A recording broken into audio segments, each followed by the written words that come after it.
Doctor ortho Ayurvedic oil and capsule, अब दर्द भी घुटने टेकेगा। 2 दिन के राजकीय दौरे पर इजरायल पहुंचे पीएम मोदी। एयरपोर्ट पर इजरायल के पीएम नेतन्याहू और उनकी पत्नी ने किया स्वागत। दौरे में कई अहम क्षेत्रों में भारत इजरायल के बीच होंगे समझौते।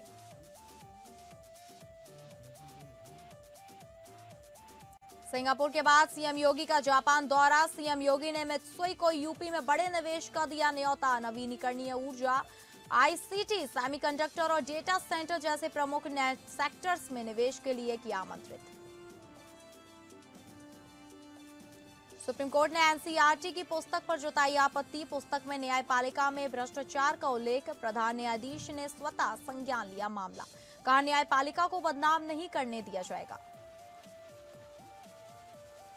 झारखंड के पूर्व मुख्यमंत्री चंपई सोरेन के पोते वीर सोरेन का निधन। कुल्लू घूमने गए वीर सोरेन की बर्फ में स्केटिंग के बाद होटल में अचानक बिगड़ी तबीयत। निजी नर्सिंग होम में डॉक्टर ने मृत घोषित किया। बिहार के भागलपुर में बड़ा सड़क हादसा। बेकाबू बस ने ई रिक्शा और पिकअप वैन में मारी टक्कर। ई रिक्शा में सवार 4 लोगों की मौत, 6 लोग गंभीर रूप से घायल।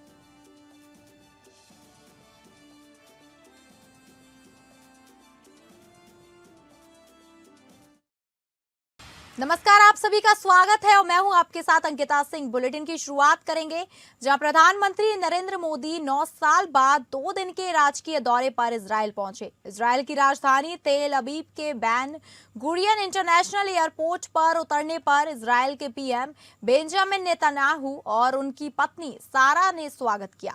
इजरायल रवाना से पहले पीएम मोदी ने एक ट्वीट में लिखा, यह सच में इजरायल का एक ऐतिहासिक दौरा है। मुझे विश्वास है कि इससे हमारे देशों के बीच आपसी दोस्ती को नई रफ्तार मिलेगी।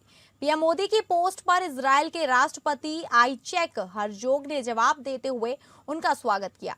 हरजोग ने लिखा, प्रधानमंत्री नरेंद्र मोदी, इजरायल और इजरायल के लोग आपका इजरायल में स्वागत करने के लिए उत्सुक हैं।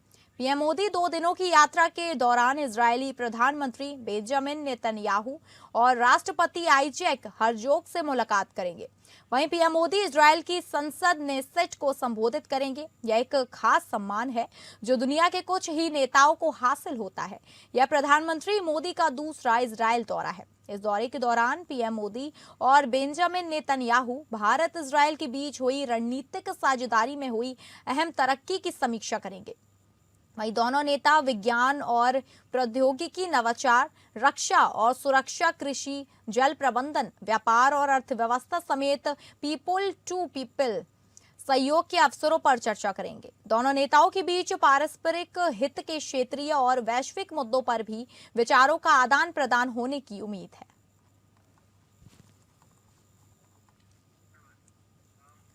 उत्तर प्रदेश को भविष्य की अर्थव्यवस्था का केंद्र बनाने के संकल्प के साथ मुख्यमंत्री योगी आदित्यनाथ ने जापान दौरे के पहले दिन राजधानी टोक्यो पहुंचने के बाद जापान की अग्रणी वैश्विक ट्रेडिंग एवं निवेश कंपनी मित्सुई एंड कंपनी ली के मैनेजिंग ऑफिसर और चीफ ऑपरेटिंग ऑफिसर काजुकी शिमिजू से मुलाकात कर यूपी में परिवर्तनकारी निवेश अवसरों को तलाशने का औपचारिक आमंत्रण किया। मुख्यमंत्री ने मित्सुई एंड कंपनी की शीर्ष प्रबंधन टीम के साथ बैठक के दौरान विशेष रूप से 4 प्रमुख क्षेत्रों में निवेश की संभावनाओं को रेखांकित किया है, जिसमें नवीनीकरणीय ऊर्जा के तहत solar, bio energy, green hydrogen और ऊर्जा भंडारण परियोजनाएं शामिल है। वहीं आईसीटी के तहत IT park, electronics manufacturing, digital services और स्टार्टअप इकोसिस्टम में निवेश पर चर्चा हुई। तीसरा सेक्टर सेमीकंडक्टर का रहा, जिसमें चिप निर्माण और इलेक्ट्रॉनिक्स वैल्यू चेन के विस्तार पर विमर्श किया गया। चौथा सेक्टर डेटा सेंटर रहा, जिसमें hyper scale data centre, cloud infrastructure और डिजिटल कनेक्टिविटी हब जैसे क्षेत्रों में निवेश को लेकर गहन चर्चा की गई। मुख्यमंत्री ने मित्सुई प्रबंधन को दीर्घकालिक साझेदारी के लिए आमंत्रित करते हुए कहा कि उत्तर प्रदेश भारत जापान आर्थिक सहयोग को जमीनी स्तर पर मजबूत करने के लिए पूरी तरह प्रतिबद्ध है। मुख्यमंत्री ने कहा कि उत्तर प्रदेश देश का सबसे बड़ा उपभोक्ता बाजार होने के साथ साथ उत्कृष्ट connectivity, dedicated freight corridor, expressway network और तेजी से विकसित हो रहे औद्योगिक क्लस्टर्स के कारण निवेशकों के लिए अत्यंत अनुकूल वातावरण प्रदान करता है। सीएम योगी ने राज्य सरकार की उद्योग समर्थक नीतियों, सिंगल विंडो क्लियरेंस सिस्टम और समयबद्ध स्वीकृति प्रक्रिया का उल्लेख करते हुए भरोसा दिलाया कि उत्तर प्रदेश निवेशकों को सुरक्षित, पारदर्शी और परिणाम मुख्य वातावरण उपलब्ध कराता है।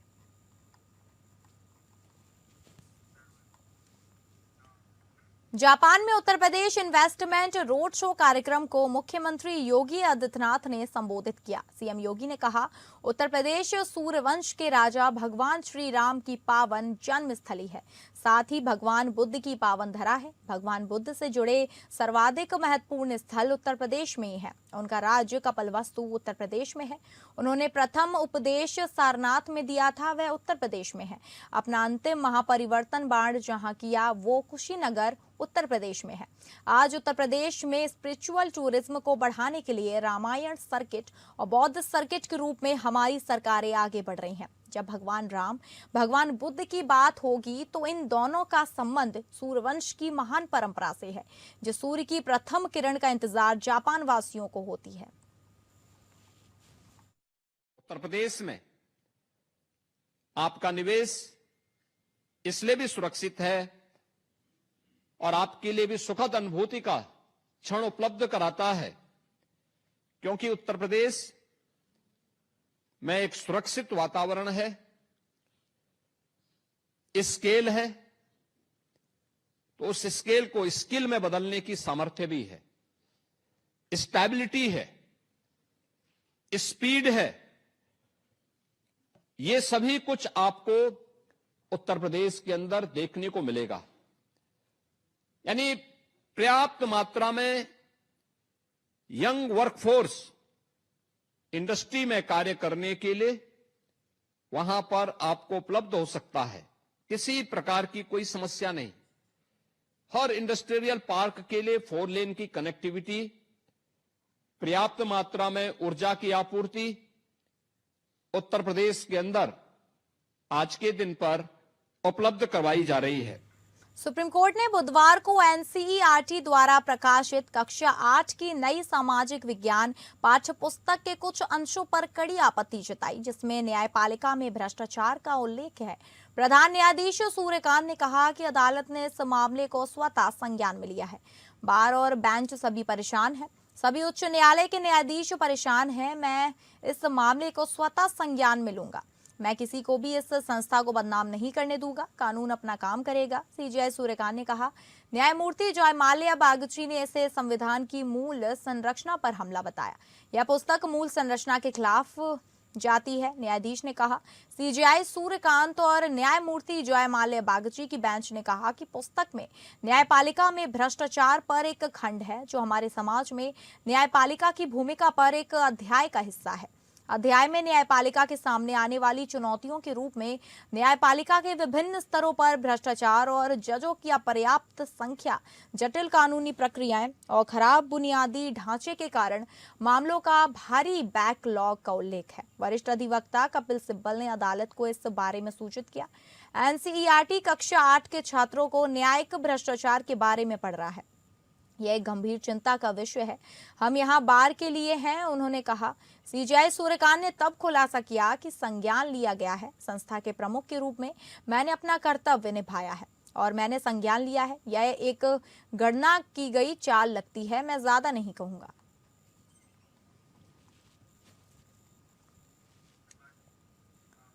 झारखंड के पूर्व मुख्यमंत्री चंपई सोरेन के 19 वर्षीय पोते वीर सोरेन का हिमाचल प्रदेश के कुल्लू में निधन हो गया। जानकारी के मुताबिक वीर वहीं से अपनी पढ़ाई पूरी कर रहे थे। इस क्रम में प्रारंभिक जानकारी के अनुसार वीर कुल्लू के बर्फ में जब स्केटिंग के बाद एक होटल में लौटे तो एकाएक उनकी तबीयत अचानक बिगड़ गई, जिसके बाद उन्हें पास के ही एक निजी नर्सिंग होम में भर्ती कराया गया, जहां डॉक्टरों ने उनकी जांच शुरू करते ही उन्हें मृत घोषित कर दिया। हालांकि अब तक उनकी मौत किस कारण हुई, इसकी कोई आधिकारिक पुष्टि नहीं हो सकी है। उधर इस घटना से पूर्व मुख्यमंत्री चंपई सोरेन गहरे सदमे में है और अपने पुत्रों के साथ मंगलवार को देर रात ही रांची से हवाई मार्ग द्वारा दिल्ली के लिए रवाना हो गए हैं, जहां से वे कुल्लू पहुंचे। इसके साथ ही चंपई सोरेन के पैतृक गांव में चल रहे सभी पारंपरिक कार्यक्रमों को स्थगित कर दिया गया। इस वक्त चंपई सोरेन के पैतृक गांव झिलिंग गोड़ा में शोक व्याप्त है।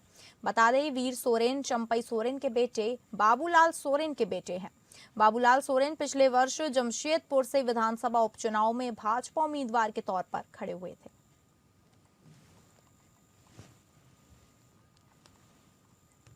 चंपईदा भले आज हम लोगों के साथ नहीं हैं, लेकिन हम संगठन में उनके साथ बिताए गए लंबे समय को याद करते हैं और मरांगुरु और ईश्वर से प्रार्थना करते हैं कि इस दुख की घड़ी में चंपईदा को संबल प्रदान करें कि वो इस दुख की घड़ी का सामना कर पाए। पूरा पार्टी और पूरे झारखंड की जनता का उनका सहानुभूति है।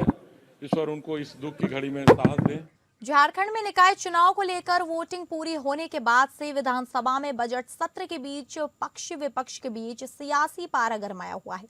एक तरफ विपक्ष दल भाजपा से दावा कर रही है कि साजिश के तहत चुनाव जीतने के लिए बूथों में मतदाताओं के नाम की हेरफेर कर वोटिंग डालने से रोका गया है, तो वहीं विपक्ष के आरोपों पर मंत्री सुदिव्य कुमार सोनू ने जवाब देते हुए किसी भी तरह की गड़बड़ी से इंकार किया है।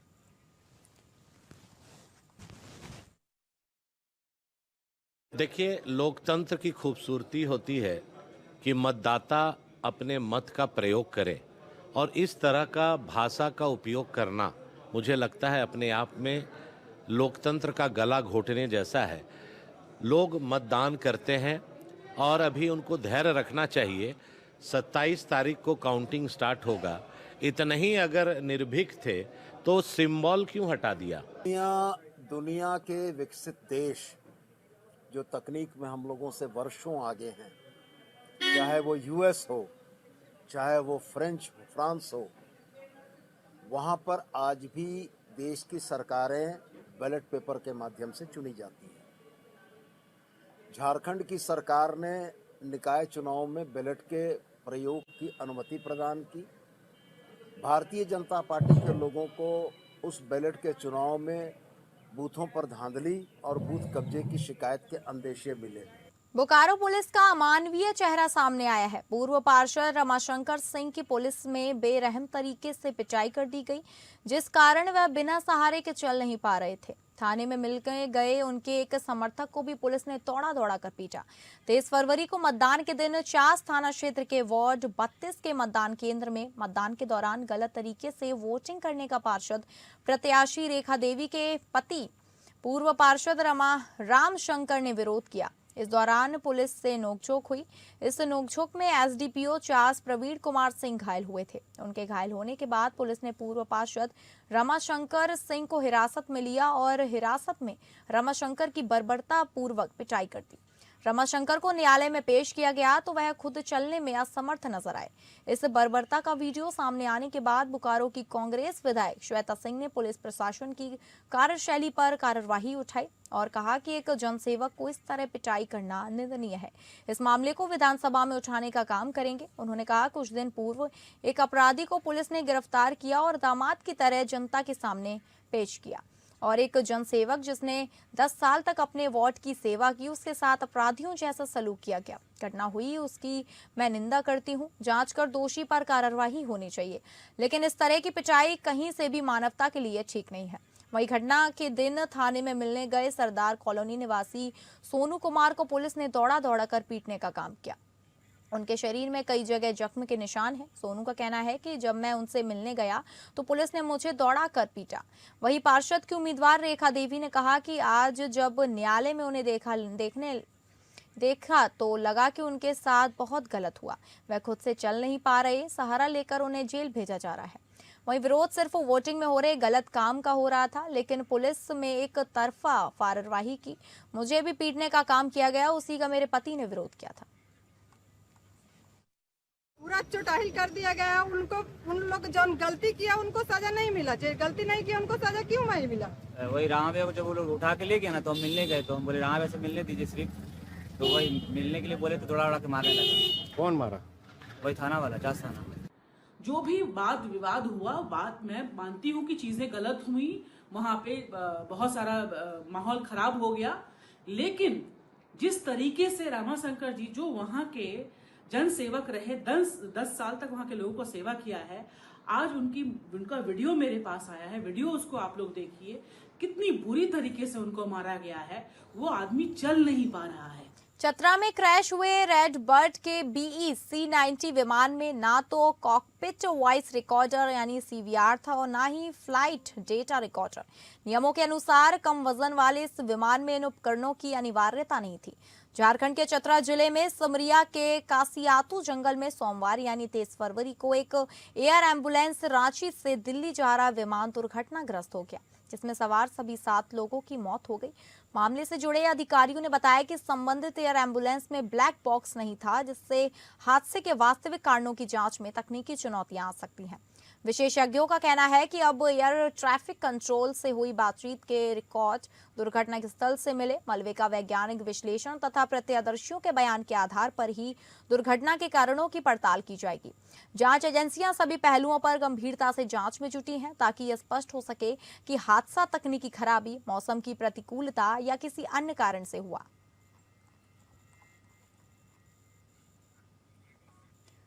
गाजियाबाद के ट्रॉनिका सिटी क्षेत्र से बेहद चिंताजनक खबर सामने आई है। पचायरा गांव में 2 दिनों के भीतर 13 मोर के शव मिलने से हड़कंप मच गया। अब पोस्टमार्टम रिपोर्ट में बड़ा खुलासा हुआ है।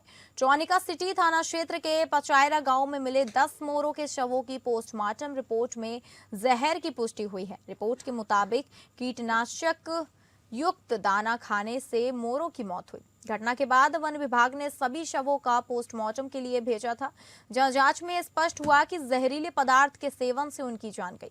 मामले की गंभीरता को देखते हुए वन विभाग की टीम गांव में लगातार कैंप कर रही है। ग्रामीणों के सहयोग से आसपास के इलाकों में मौजूद मोरों को पकड़कर उनकी जांच कराई जा रही है। पशु चिकित्सकों द्वारा एहतियातन इंजेक्शन लगाए जा रहे हैं, ताकि अन्य मोरों की जान बचाई जा सके और उन्हें किसी तरह के कीटनाशक से होने वाले नुकसान से सुरक्षित रखा जा सके। खेतों में कीटनाशकों के इस्तेमाल को लेकर जागरूक भी किया जा रहा है। राष्ट्रीय पक्षी मोर की मौत से गांव में शोक और आक्रोश का माहौल है। अब सवाल ये है कि खेतों में कीटनाशकों के उपयोग पर निगरानी कैसे बढ़ाई जाए, ताकि ऐसी घटनाएं दोबारा ना हो। फिलहाल वन विभाग मामले की जांच में जुटा है।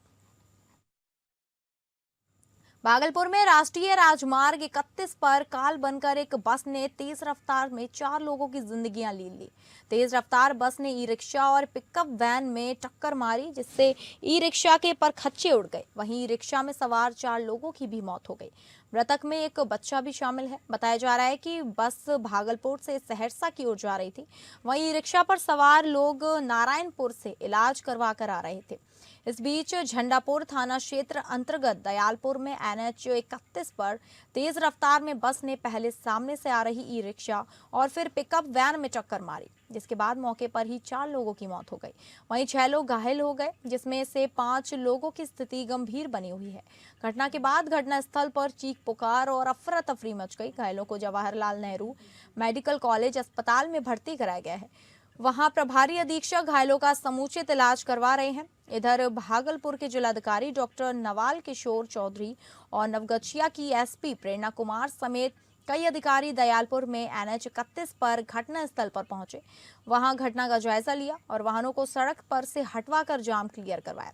वहीं मृतकों को पोस्टमार्टम के लिए नवगछिया अनुमंडल अस्पताल भेज दिया गया है। जिलाधिकारी ने बताया कि सिर्फ 2 मृतकों की अभी तक पहचान हो पाई है, जो कटिहार और खगड़िया के बताए जा रहे हैं। वहीं एक मृतक की पहचान कटिहार के रहने वाले शिव नारायण मंडल के बेटे अरविंद कुमार मंडल के रूप में हुई है।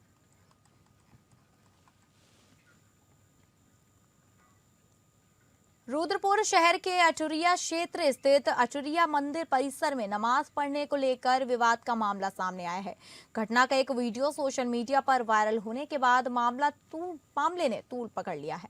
जानकारी के अनुसार निर्माण कार्य में लगा एक राजमिस्त्री रमजान के दौरान मंदिर परिसर के समीप नमाज अदा कर रहा था। आरोप है कि इसी दौरान मंदिर कमेटी के सचिव अरविंद शर्मा ने उसे वहां नमाज पढ़ने से रोका। इस बात को लेकर दोनों पक्षों में कहासुनी हो गई, जो आगे बढ़कर हाथापाई पर बदल गई। घटना के विरोध में मुस्लिम समाज के लोग बड़ी संख्या में सिडकुल चौकी पहुंचे और संबंधित पदाधिकारी के खिलाफ कार्रवाई की मांग की। वहीं मंदिर कमेटी का कहना है कि युवक को पूर्व में भी वहां नमाज अदा करने से मना किया गया था। पुलिस ने दोनों पक्षों के बयान दर्ज कर जांच शुरू कर दी है और क्षेत्र में शांति बनाए रखने की अपील की है। जय श्री राम। मेरा कहना यह है कि नमाज कोई आज पहली बार नहीं पढ़ी जा रही थी। पहली बात तो यह है कि यहाँ पे जो हमारा पंतनगर का एरिया है, इससे इधर कुछ है ही नहीं, ना कोई मुस्लिम व्यक्ति है, ना यहाँ कोई मज़ार है, ना कोई ईदगाह है, कुछ नहीं है ऐसा। और बगल में उसके बाहर मज़ार, मतलब आपका नमाज पढ़ने के लिए मस्जिद है। तो वो आदमी 3 दिन हो गए उसको नमाज पढ़ते हुए। एक दिन उसको मना किया गया, नहीं माना। दूसरे दिन मना किया गया, मेरे कर्मचारी से उसने गाली गलौज की। तीसरे दिन भी मैंने उसको पहले 2 बार मना किया, वो नहीं माना। फिर मैंने उसको उठा के भगाया वहाँ। उसने मेरे से झगड़ा किया, गाली गलौज की, मारपीट हुई, लेकिन वो फिर भी वहाँ से गया और ये फिर भी कहता हुआ जा रहा है कि मैं यहाँ रहता हूँ, खुदा का नाम लेने में क्या दिक्कत है। अरे भाई, खुदा का नाम लेना कोई गलत बात नहीं है। आगामी चारधाम यात्रा 2026 को सुगम और सुरक्षित बनाने के लिए परिवहन विभाग ने अपनी तैयारियां तेज कर ली हैं। यात्रा के दौरान वाहनों को सुचारू आवाजाही और सुरक्षा व्यवस्था को लेकर विशेष प्लान तैयार किया गया। परिवहन विभाग की ओर से बॉर्डर क्षेत्रों और जनपद के भीतर कुल 7 चेक पोस्ट स्थापित किए जाएंगे, जहां वाहनों की जांच और दस्तावेजों का सत्यापन किया जाएगा। इसके साथ ही ग्रीन कार्ड व्यवस्था को और अधिक डिजिटल और सरल बनाया गया है। ग्रीन कार्ड सॉफ्टवेयर में कस्टमाइजेशन का कार्य लगभग पूरा हो चुका है। इस बार श्रद्धालुओं और वाहन स्वामियों को 2 नई सुविधा दी जा रही है। पहले की तरह नेट बैंकिंग के माध्यम से ऑनलाइन भुगतान की सुविधा उपलब्ध रहेगी। इसके अलावा ग्रीन कार्ड बनते ही संबंधित व्यक्ति को व्हाट्सएप और SMS के माध्यम से लिंक भेजा जाएगा, जिसमें वह अपना ग्रीन कार्ड आसानी से डाउनलोड कर सकेगा। जो हमारी चारधाम यात्रा 2026 जो होगी, उसको सकुशल और सेफ बनाने के लिए परिवहन विभाग अपनी पूरी तैयारी कर रहा है, जिसमें हमारी बॉर्डर पे और यहाँ डिस्ट्रिक्ट के अंदर भी चेक पोस्ट जो लगेंगी, लगभग टोटल 7 चेक पोस्ट लगेंगी हमारी। और ग्रीन कार्ड जो सॉफ्टवेयर है उसमें कस्टमाइजेशन के लिए लगभग हमारा काम पूरा हो चुका है और इस बार 2 सुविधाएं हम इसमें देने जा रहे हैं। पहला, जो पेमेंट होगा वो QR कोड के थ्रू भी हो सकेगा, जो पहले सिर्फ नेट बैंकिंग के थ्रू होता है। और दूसरा, अगर किसी का ग्रीन कार्ड बन जाता है तो व्हाट्सएप और SMS के माध्यम से उसके पास लिंक जाएगा और उसमें भी वो अपना ग्रीन कार्ड को डाउनलोड कर सकते हैं। तो फिलहाल इस बुलेटिन में इतना ही। नमस्कार।